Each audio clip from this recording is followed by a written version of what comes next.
Siddaramaiah budget ಮಂಡಿಸಿದ ಬಳಿಕ ಭಾರೀ ಚರ್ಚೆಯಾಗ್ತಿದೆ.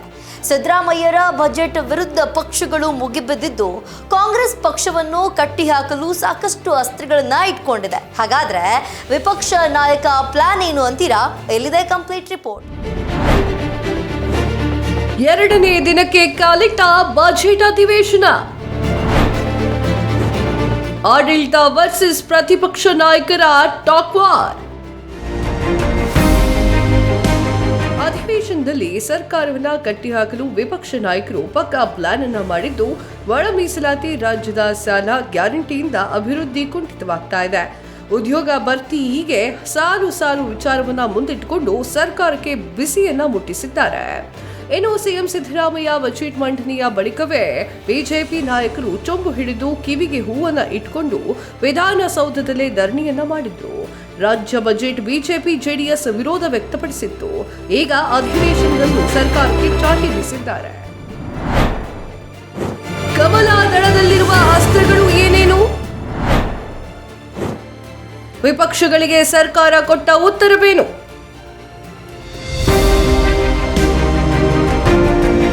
ದಲಿತ ಸಮುದಾಯಗಳ ಅಭಿವೃದ್ಧಿಗೆ ಮೀಸಲಿಟ್ಟಂತಹ ಎಸ್ಸಿ, ಎಸ್ಪಿ, ಟಿಎಸ್ಪಿ ಹಣವನ್ನ ದುರ್ಬಳಕೆ ಮಾಡಲಾಗ್ತಾ ಇದೆ ಎನ್ನುವುದು ಬಿಜೆಪಿಯವರ ಆರೋಪವಾಗಿದೆ.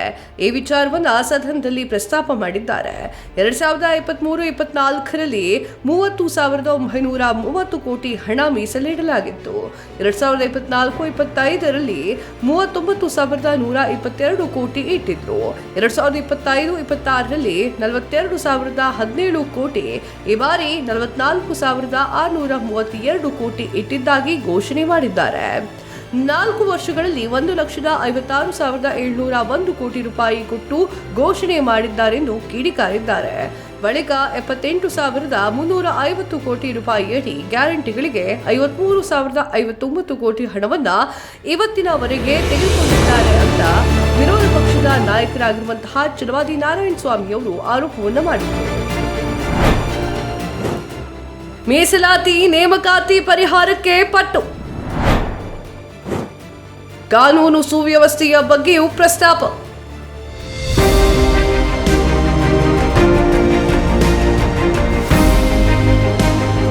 ಸರ್ಕಾರಿ ಹುದ್ದೆಗಳಿಗೆ ನೇಮಕಾತಿ ವಿಚಾರದಲ್ಲಿ ಒಳ ಮೀಸಲಾತಿ ಜಾರಿ ವಿಚಾರವಾಗಿ ಸರ್ಕಾರದ ಗೊಂದಲದ ನಡೆಯನ್ನ ಸದನದಲ್ಲಿ ಪ್ರಸ್ತಾಪ ಮಾಡಲು ಬಿಜೆಪಿ ಮುಂದಾಗಿದೆ.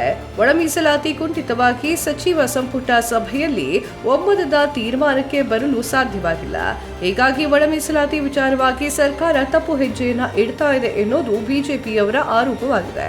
ಇದನ್ನ ಸದನದಲ್ಲಿ ಪ್ರಸ್ತಾಪ ಮಾಡಿ ಸರ್ಕಾರವನ್ನ ತರಾಟೆಗೆ ತೆಗೆದುಕೊಂಡಿದೆ ಬಿಜೆಪಿ.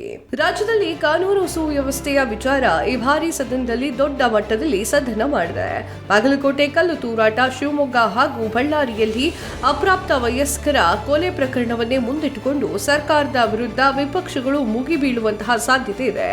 ಅಷ್ಟೇ ಅಲ್ಲದೆ ಸೈಬರ್ ಕ್ರೈಮ್, ಡ್ರಗ್ಸ್ ದಂಧೆ ರಾಜ್ಯದಲ್ಲಿ ದೊಡ್ಡ ಪ್ರಮಾಣದಲ್ಲಿ ನಡೀತಾ ಇದೆ. ಗೃಹ ಇಲಾಖೆ ಇದೆಯಾ ಇಲ್ಲ ಸತ್ತೇ ಹೋಗಿದೆಯಾ ಅಂತ ಸರ್ಕಾರದ ವಿರುದ್ಧ ವಾಗ್ದಾಳಿ ನಡೆಸಿದ್ದಾರೆ. ಸಾಲ ಮಾಡಿ ಬಜೆಟ್ ಮಂಡಿಸಿರುವ ಸರ್ಕಾರದ ವಿರುದ್ಧ ವಿಪಕ್ಷಗಳು ಮುಗಿಬಿದ್ದಿವೆ. ಅಧಿವೇಶನ ಮುಗಿಸೋವರೆಗೆ ಸರ್ಕಾರದ ವಿರುದ್ಧ ಕಾಂಗ್ರೆಸ್ ವೈಫಲ್ಯಗಳನ್ನ ಎತ್ತಿ ಹಿಡಿದು ಚಾಟಿ ಬೀಸಲು ಸಜ್ಜಾಗಿ ನಿಂತಿವೆ. ಇದಕ್ಕೆ ಕಾಂಗ್ರೆಸ್ ಸರ್ಕಾರ ಹೇಗೆ ರಿಯಾಕ್ಟ್ ಮಾಡುತ್ತೆ ಕಾದ್ ನೋಡ್ಬೇಕಿದೆ.